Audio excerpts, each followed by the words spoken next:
तुम शख्स लाजवाब बनो। 15 चुके हालांकि, लेकिन थोड़ी कसर है, 24 में पूरी हो जाएगी। कि मेरी चाहत है कि तुम शख्स लाजवाब बनो, दुनिया भर के जनाबों के भी तुम जनाब बनो। और मुद्दतों से जहां अंधेरा है, एक शब्द आएगा आफ्ताब मानी सूरज होता है, कि मुद्दतों से जहां अंधेरा है बस अंधेरा है, ऐसे आलम में मेरे दोस्त आफ्ताब बनो। तो आने वाले वक्त के अंधेरे में आफ्ताब बनने जा रहे हैं। ऐसे हमारे प्रिय राष्ट्रीय अध्यक्ष जी माननीय अखिलेश जी आए और साइकिल यात्रियों के साथ सबका स्वागत करें और संबोधित करें। आज जिनके कार्यक्रम में हम लोग शामिल हो रहे हैं, जिनके सम्मान में हम सब लोग इकट्ठे हुए हैं, हमारे पदयात्री, साइकिल यात्री, सभी नौजवान साथी, पत्रकार बंधु, मैं सबसे पहले सभी अपने साथियों को बहुत बहुत बधाई देना चाहता हूं। मुझे याद है कि जिस समय आप लोग अपना कार्यक्रम बना रहे थे कि हम लोग हर विधानसभा में जाकर के और पूरे उत्तर प्रदेश में कार्यक्रम चलाएंगे।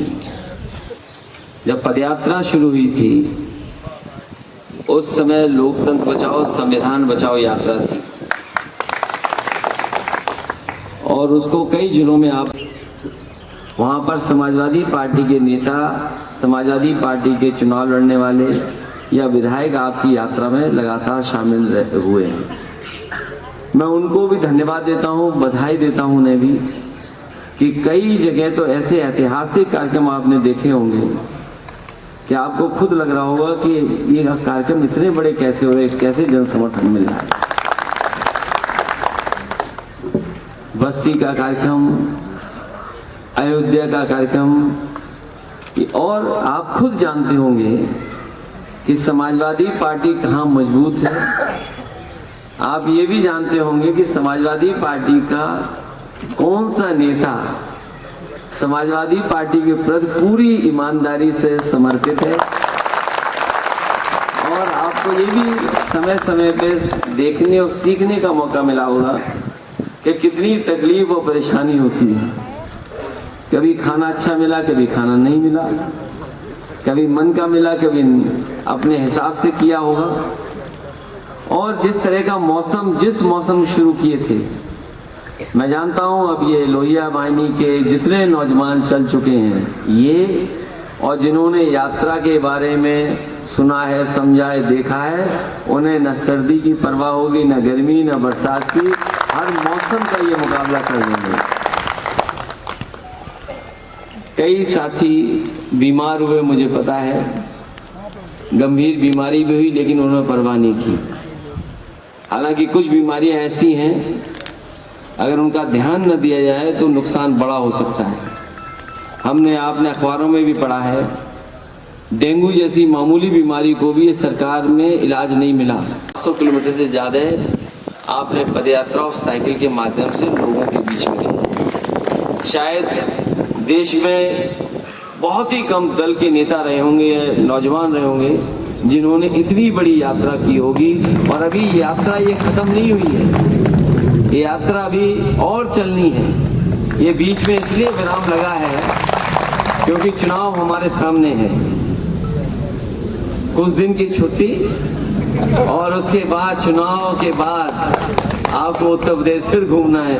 और हो सकता है 24 में अगर हम लोग कामयाब हो जाएंगे तो आपको 27 तक इंतजार नहीं करना पड़ेगा। 24 के बाद ही कुछ हिसाब किताब उत्तर प्रदेश का ही हो जाएगा।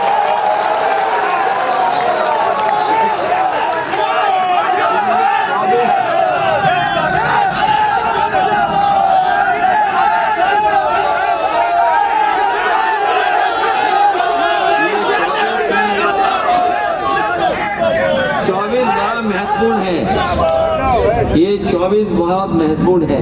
देखिए 24 की बात आई तो हो सकता है ये फाइटर एयरक्राफ्ट ही हम लोग आपको सलामी दे रहे हैं। ये फाइटर एयरक्राफ्ट ऊपर निकल रहे हैं, ये साइकिल वालों को सलामी देते हुए जा रहे हैं।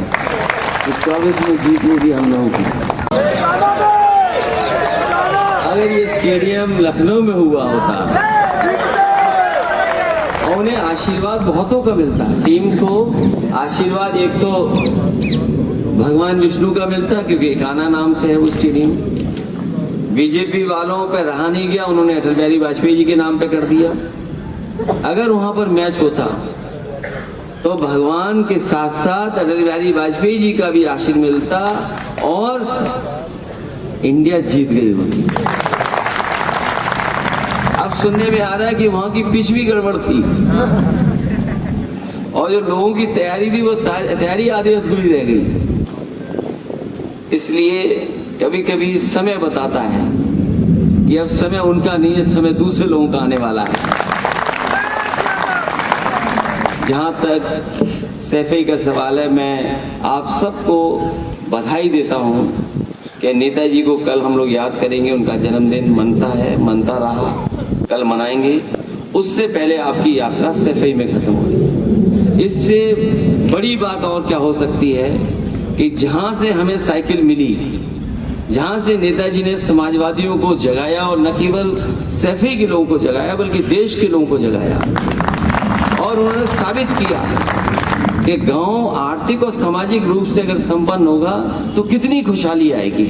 एक ये यूनिट और एक ये गांव उन्होंने उदाहरण दिया, पेश किया। आज भी नेताजी को अगर याद करते हैं तो साथ साथ उन्हें सैफई भी याद करते हैं।